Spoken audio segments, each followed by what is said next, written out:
गलत रत्न धारण कर लिया है तो ये क्या किसी तरह से जानलेवा भी हो सकता है? तो तुल्य कष्ट जरूर दे सकता है।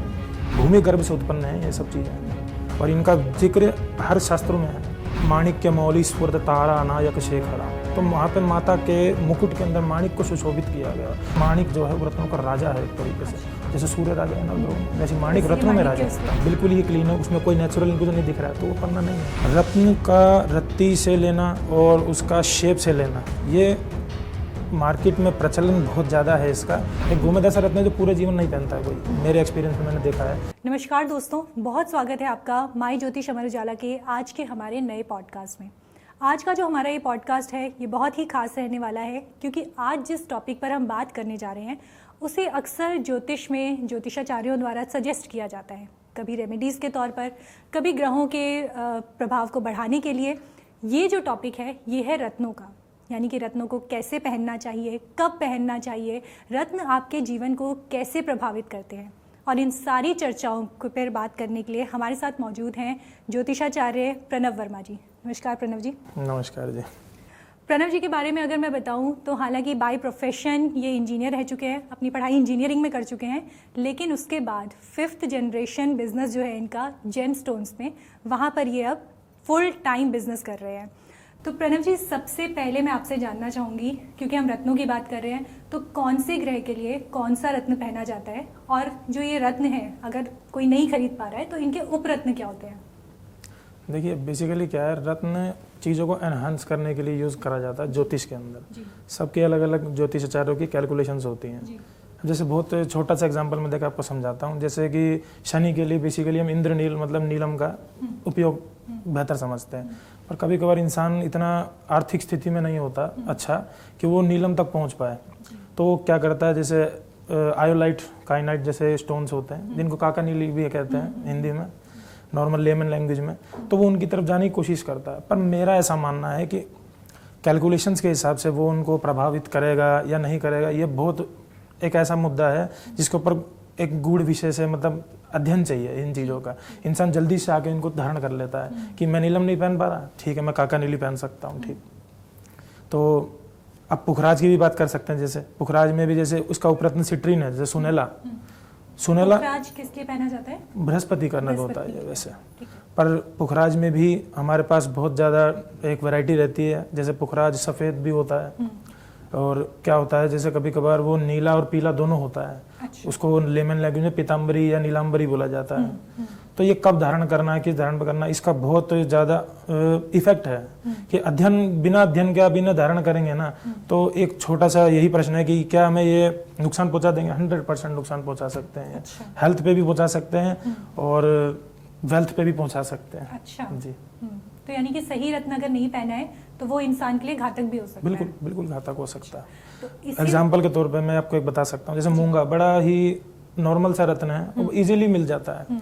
तो नॉर्मली क्या होता है, कोई भी पत्री देखता है ज़्यादातर लोग तो मांगलिक है या फिर नहीं है, थोड़ा सा दोषों के इफेक्ट की वजह से इंसान को मूंगा धारण करवा देते हैं। और मूंगा क्या है ना, वो इंसान की जठर अग्नि पे, जैसे हमारे सप्त चक्र हैं जैसे शरीर में हमारे, तो जठर अग्नि का जो हमारा चक्र है तो उस चक्र पे इफेक्ट करता है। उसी समय हो सकता है कि महीने भर के अंदर ही या विदिन 2 मंथ्स के अंदर उसको एब्डोमेन से रिलेटेड इशू शुरू हो जाए, इंटेस्टाइन से रिलेटेड शुरू हो जाए, स्टोन्स मतलब पथरी से रिलेटेड चीज़ें शुरू हो जाए। तो अब इंसान को पता ही नहीं कि मतलब किस समय पे क्या धारण करना है, इस वजह से वो बहुत बार परेशान भी होता है।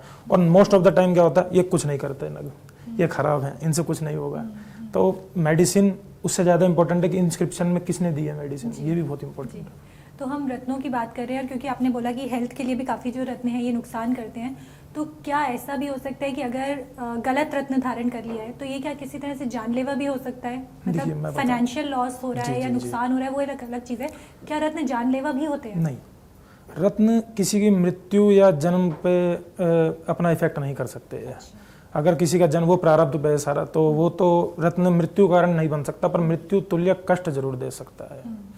फॉर एग्जाम्पल मैं आपको बता सकता हूँ, लोगों ने नीलम को बहुत बदनाम कर रखा है कि नीलम क्या है कि अगर हम उसको धारण कर लेते हैं, अगर किसी के बिना किसी को हमने चेक भी नहीं कराया ज्योतिष को, उसके बिना चेक कराए हमने नीलम को धारण कर लिया, तो ये तुरंत हमें उड़ा देगा या फिर हमारा बहुत नुकसान करा देगा। सिर्फ नीलम नहीं है ऐसा, मैं कहता हूँ पन्ना भी है ऐसा। और पुखराज भी है ऐसा, डायमंड भी है ऐसा। बहुत से ऐसे मेरे एक्सपीरियंस में, अभी तक के एक्सपीरियंस में मैंने ऐसे बहुत एग्जांपल देखे हैं जहाँ पे बिना किसी विमर्श के, परामर्श के इंसान ने हीरे को धारण करा और अपना नाश करा उसने धारण करने के बाद। तो इसमें सिर्फ नीलम पर हम दोष नहीं लगा सकते, हर रत्न के ऊपर है यह। माणिक पे भी है, उत्तेजित कर देगा एकदम, एकदम इंसान को ऐसा बना देगा कि आप सोचेंगे नहीं कि डुअल कैरेक्टर कैसे हो गया इस इंसान का। तो हर रत्न पे ये लागू है, पर मृत्यु नहीं दे सकता कोई भी रत्न, ये सच है। मृत्यु तुल्य कष्ट तक पहुंचा जरूर सकता है। तो हम क्योंकि ग्रहों की बात कर रहे थे तो एक शॉर्ट ट्रिप हम वहाँ पे ले लेते हैं।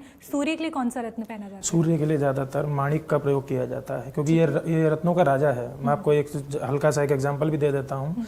जैसे ललिता सहस्त्र नाम एक बहुत ही प्रचलित है, अभी से नहीं, कब से, हम अनंत काल से है। तो उसकी जो स्टार्टिंग है ना, वो यही है कि माणिक्य मौली स्फुरत तारा नायक शेखराम। तो वहाँ पे माता के मुकुट के अंदर माणिक को सुशोभित किया गया है। तो आप ये समझ सकते हैं माणिक जो है वो रत्नों का राजा है एक तरीके से।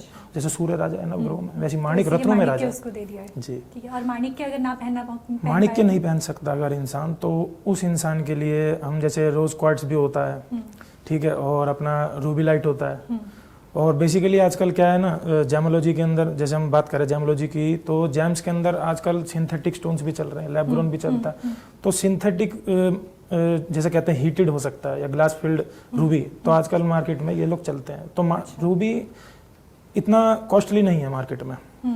पर अगर हम बात करें मतलब बिना synthetic untreated and heated Ruby की, इट विल कॉस्ट, बड़ा भयंकर कॉस्ट करेगा वो। अच्छा। लमसम मान के चलिए 5 से 6 लाख रुपए कम से कम। अच्छा, बहुत जी। अच्छा। ये एक एवरेज में क्वालिटी बता रहा हूँ, ओल्ड बर्मा का जैसे होता है, बहुत ही ज़्यादा इफेक्टिव स्टोन होता है। मेरा खुद का एक्सपीरियंस है, मैंने खुद धारण किया था। तो बहुत ही पावरफुल स्टोन माना जाता है। पर हाँ, अगर हम ये कहें कि रूबी की बात हम करें तो रूबी मिलना आसान है, सिंथेटिक भी या हीटेड ट्रीटेड। अभी इस पर भी मैं आपको बताऊंगा कि क्या ये काम करते हैं या नहीं करते हैं। तो जैसे आपने सूर्य के लिए पूछा तो माणिक है, चंद्रमा के लिए चंद्रमणि होती है, जिसे मोती भी, मुक्ति, हाँ मोती भी होता है। मून स्टोन जिसे हम कहते हैं लैब्रोडोराइट मून स्टोन होता है, ये भी चंद्रमा के लिए ही होता है।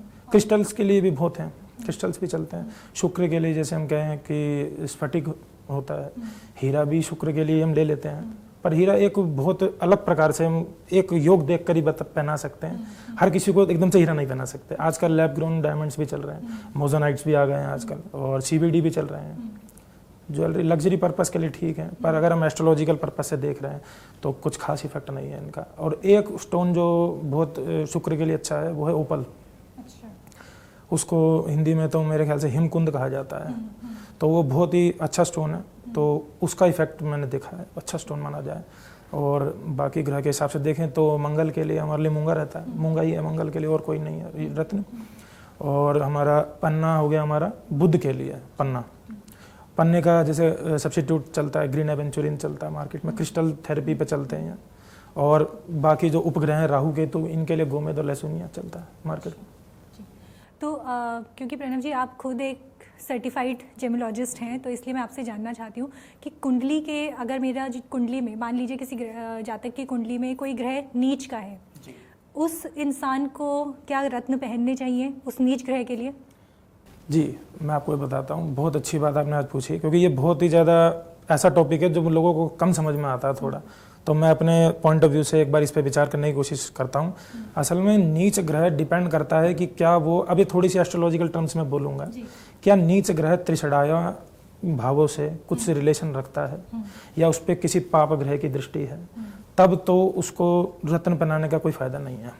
पर अगर नीच ग्रह, अब आप जी सुनिए, जैसे बृहस्पति है, और अगर वो नीच हो गया जाकर मकर में जाकर वो नीच हो रहे हैं, जैसे बृहस्पति हमारे, और अगर बृहस्पति का, और बृहस्पति बहुत अच्छी जगह पे बैठे हैं, त्रिषडाय से कोई रिलेशन नहीं रख रहे, ना पाप ग्रह की कोई दृष्टि उन पर, तो उसको वो रत्न अवश्य धारण करना चाहिए, पुखराज अवश्य धारण करना चाहिए उस इंसान को। पर यह देखना जरूरी है कि लग्न के अंदर क्या त्रिषडाय भावों के जो स्वामी हैं वो पाप ग्रह हैं, या फिर वो जो नीच ग्रह है वो त्रिषडाय में ही बैठकर नीच हुआ है, तो ऐसे ग्रह को ना ही छेड़ो तो ज़्यादा अच्छा है। वो ओवरऑल भी पहले ही बहुत ज़्यादा नुकसान कर रहा है वो। तो नुकसान के अंदर उसको, एक मेरा ऐसा मानना है कि अगर कोई आपसे बुरा मान रहा है कोई आपसे, तो आप उसे मनाने की कोशिश कर सकते हैं, पर उसको समर्पित होना सही नहीं है मेरे हिसाब से। और रत्न एक तरीके का सरेंडर है, एक फिल्टर है।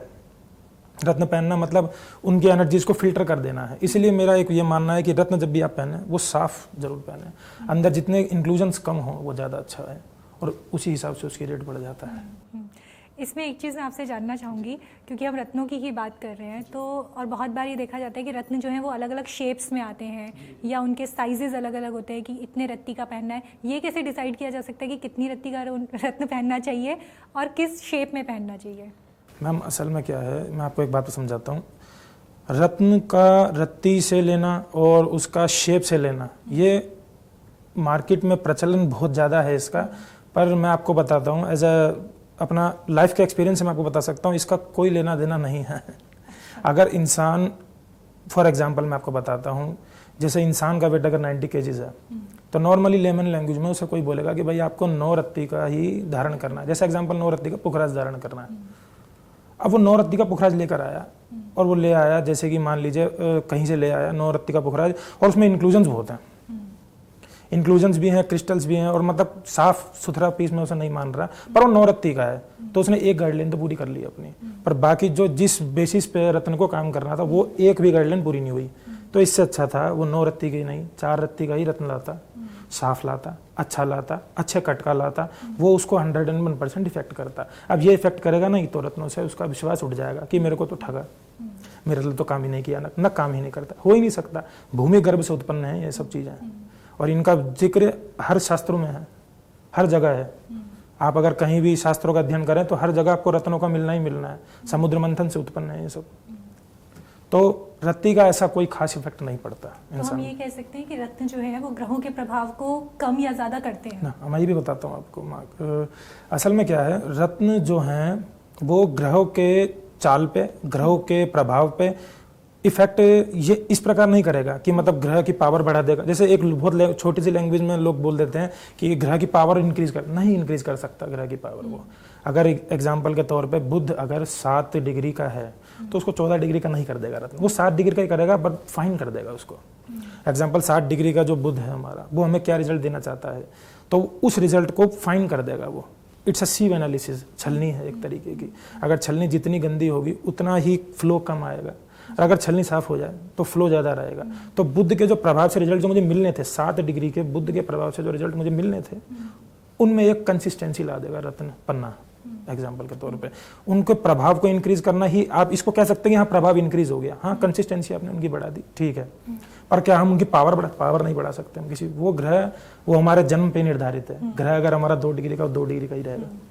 तो मतलब जो ये बोला जाता है कि रत्न पहन लीजिए पावर बढ़ जाएगी इस रत्न की, या इसकी पॉजिटिव एनर्जी ज़्यादा बढ़ जाएंगी। पॉजिटिव एनर्जीज हम कह सकते हैं कि हाँ पॉजिटिविटी हमें मिल सकती है।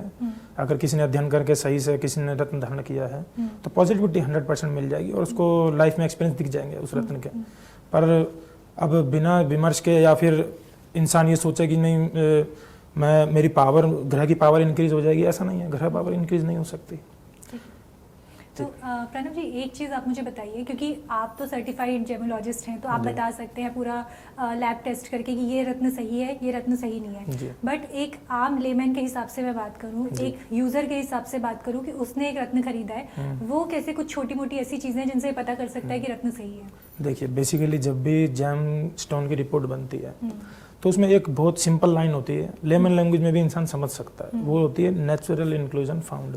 अच्छा। ये जो लाइन होती है इसको हम अंडरलाइन कर सकते हैं कि नेचुरल इंक्लूजन फाउंड। इसका मतलब क्या है? इसका मतलब ये कि नेचुरल इंक्लूजन, जब ये स्टोन बना था तो इसके अंदर वहाँ के जितनी भी इम्प्योरिटीज थी उसकी वजह से कोई इंक्लूजन इस स्टोन में आ गया। बेसिकली भी होता है, अगर आप कुछ भी अच्छी चीज़ लेने की कोशिश करते हैं, अगर उसमें आपको कोई भी इंक्लूजन दिखता है, आप कहते हैं नहीं दूसरा चाहिए, ये तो मुझे अच्छा नहीं लग रहा, पर वो जो इंक्लूजन है असल में वही पहचान करवा रहा है उस रत्न की कि ये असली है। अच्छा, लेकिन कई बार जैसे हम रत्न खरीदने जब जाते हैं तो सर्टिफिकेट तो तब दिखाया नहीं जाता है। यूजुअली ऐसा होता है कि सर्टिफिकेट रत्न आप जब परचेज कर लेते हैं या वो आपके पास आ जाता है उसके बाद आपको मिलता है। अब उस केस में कैसे देख सकते हैं? मैं आपको एक एग्जांपल के तौर पर समझाता हूँ। मैं पन्ने का एग्जांपल लेता हूँ। पन्ना बड़ा फ्रेगाइल स्टोन है, ब्रिटल स्टोन होता है काफ़ी ज़्यादा। नॉर्मली लोग इसको, ज्वेलर लोग इसको ना तेल में रखते हैं कि ये टेम्परेचर के इफेक्ट से, एनिलेशन से फट सकता है, फट जाएगा। अच्छा। तो इसको तेल में डाल के रख देते हैं। अब जब इंसान देखने जाता है तो वो तेल में होता है तो बड़ा लस्ट्रस लगता है स्टोन। अब उसके बाद क्या होता है, इसको हम जड़वा देते हैं चांदी में या सोने में, ठीक है। तो जड़वाने के बाद जब वो बनता है तो 2-3 महीने के बाद वो दिखता है व्हाइट कलर के पैचेज आने लग गए पन्ने पे। तो इंसान सोचता है चटक गया क्या, या टूट गया क्या, खंडित हो गया क्या, क्योंकि बहुत सारे भ्रम बनेंगे दिमाग में, पर ऐसा कुछ नहीं हुआ उसके साथ। क्या है, वो सूख गया है। पहले वो तेल में था, लुब्रिकेशन चल रही थी उसकी, अब तेल खत्म हो गया तो वो सूख गया। तो ये एक तरीका है, जैसे पन्ना जो होता है ना, उसके अंदर हम देख सकते हैं कि नेचुरल इंक्लूजन में उसके अंदर से निडल्स ऐसे ऐसे जिगजैग पैटर्न दिखता है। अच्छा। जितना वो साफ हो जाएगा, जितना मर्जी साफ हो जाए, पर उसमें ये पैटर्न मिलेगा ही मिलेगा। चाहे आप माइक्रोस्कोपिक लेवल पे देख लो, चाहे आप विजिबल नेकेड आई से भी देख सकते हैं, पर आपको दिखेगा। और अगर वो बिल्कुल क्लीन है, मैं कहता हूँ बिल्कुल ही क्लीन है, उसमें कोई नेचुरल इंक्लूजन नहीं दिख रहा है, तो वो पन्ना नहीं है। It's a glass, it's a synthetic, कोई भी प्रकार का एक फैब्रिक हो सकता है, कुछ भी हो सकता है। तो जैसे अगर किसी को पता नहीं है कि ओरिजिनल रत्न है या उसने सिंथेटिक फाइबर में पहना हुआ है, क्या उस केस में प्रभाव बदल जाते हैं? बिल्कुल बदलेगा मैम। अच्छा। क्योंकि एक स्टोन की ना सबसे इम्पोर्टेंट है केमिकल प्रॉपर्टी। अगर केमिकल प्रॉपर्टी से आप छेड़छाड़ कर देते हैं तो फिर वो उस ग्रह का पत्थर ही नहीं रहा। मैं आपको बताता हूँ एग्जाम्पल के तौर पे, जैसे हम एमरल्ड पन्ने की बात करते हैं, उसकी केमिकल प्रॉपर्टी है अपनी खुद की। अब अगर मैं उसकी जगह एक रेजिन फिल वाला एक ग्लास पहन लेता हूँ जो कि क्या है, ग्रीन कलर का है, अब वो ग्लास है, वो सिलिका है, एमरल्ड सिलिका नहीं था, उसमें थोड़ा सा डिफरेंस था, तो वो रिजल्ट आएगा ही नहीं। लग्जरी पर्पज से, ब्यूटी पर्पज से आप पहनो, अच्छा लगेगा। और को सच बात है, बड़े बड़े जोरी नहीं पहचान पाएंगे कि ये पन्ना नहीं है, वो पन्ना ही है, वो लगेगा पन्ना है, पर किस पर्पज से आपने पहना था, इफेक्टिव पर्पज से पहना था, जीरो इफेक्ट, कोई इफेक्ट नहीं आएगा। क्योंकि पन्ना जो है वो जिस माइंड से आ रहा है, क्योंकि बहुत सारी माइंड्स होती हैं इनकी, जिस माइंड से आ रहा है, कितनी डेप्थ से आ रहा है, ये बड़ा डिपेंड करता है। इसलिए नेचुरल तो नेचुरल ही है। इसलिए इंसान क्या होता है, इस जगह पे कभी कभार वो धोखा खा जाता है कि नेचुरल है ना, कोई बात नहीं, सस्ते वाला भी पहन लूंगा, है तो नेचुरल ना। नहीं, यही दिक्कत है। सस्ता आप ले रहे हैं, कोई दिक्कत नहीं है, ले लीजिए, पर वो नेचुरल है, बहुत अच्छी बात है, पर वो क्या इफेक्ट करेगा? ये वैसे ही हाल है जैसे कि एक सीव है, उसको मैंने जगह जगह से छेद कर रखे हैं, क्या सीविंग करेगी? वो कुछ नहीं करेगी। तो इंक्लूजन जितने कम होंगे उतना अच्छा हमारा स्टोन होगा, 100% कॉस्टियर होगा। पर मेरा ये मानना कि एक बार अगर इंसान इन्वेस्ट करके पहन भी रहा ना, तो अच्छा ही पहना, मेरा ऐसा मानना है। कितने टाइम के लिए एक रत्न पहना जा सकता है? देखिए, ये ड्यूरेशन भी होता है, ये डिपेंड करता है। कभी कभार क्या होता है कि दशा के हिसाब से इंसान धारण करता है रत्नों को, और कुछ रत्न होते हैं हमारे भाग्य के स्वामी होते हैं, जैसे कुछ हमारे ग्रह जो होते हैं भाग्य के स्वामी होते हैं, भाग्येश बने होते हैं हमारे किसी तरीके से, उनका रत्न आप पूरी लाइफ पहनिए, कोई दिक्कत नहीं है। पर कुछ दशा में जैसा होता है, कभी कभार इंसान की राहु की दशा रहती है तो वो बहुत परेशान होता है। बहुत सारे एस्ट्रोलॉजर्स अपना गोमेद उनको रिकमेंड कर देते हैं, गोमेद हेजोनाइट अपना होता है, तो उसको वो पहना देते हैं। अब पूरे जीवन उसको हेजोनाइट नहीं पहनना होता। एक गोमेद ऐसा रत्न है जो पूरे जीवन नहीं पहनता है कोई। मेरे एक्सपीरियंस में मैंने देखा है कि गोमेद इंसान ज्यादातर दशाओं में ही पहनता है, तो दशा के हिसाब से होता है। और अगर कोई भाग्य का रत्न है हमारा, वो तो पहन सकते हैं पूरा जीवन। क्या रत्नों को चेंज भी करना चाहिए? ऐसा भी होता है कि उनकी पावर्स कम हो जाती है, या रंग जो है वो हल्का हो सकता है, या चटक जाता है? चलो देखिए, मैं बताता हूँ, केस माना जाता है। रंग का जो है ना, रंग का तो सिर्फ कलर्स में ही आएगा। जैसे अब डायमंड है और सफेद पुखराज, उनमें रंग का कोई लेना देना ही नहीं है, कोई रंग है ही नहीं उनमें। अब जैसे मैं एग्जांपल देता हूँ, नीलम है जैसे, या फिर पुखराज है।